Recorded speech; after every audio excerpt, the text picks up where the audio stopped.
మనకు డిటాచబుల్ది కూడా ఇచ్చారు. ఒకవేళ మనము లాకెట్ పెట్టుకోవాలి అనుకున్నా సరే మనం లాకెట్ కూడా పెట్టుకోవచ్చు.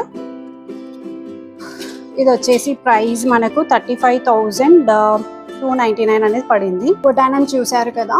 అండ్ నెక్స్ట్ వచ్చేసి మనకు బొటానంకి డిటాచబుల్ లాకెట్ అనేది తీసుకున్నాను.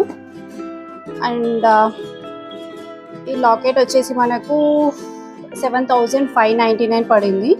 అండ్ ఇవి తీసుకున్నాను. ఓన్లీ ఇది ఒకటి తీసుకుంటే ఏముంటుంది, మళ్ళీ దీనికి ఇయర్ రింగ్స్ కూడా తీసుకోవాలని కొంచెం సేమ్ ఇదే విధంగా వచ్చే అంటే అమ్మవారు వచ్చి అట్లా ఉండే విధంగా ఇయర్ రింగ్స్ కూడా తీసుకున్నాను. ఇయర్ రింగ్స్ వచ్చేసి 6,399 పడింది.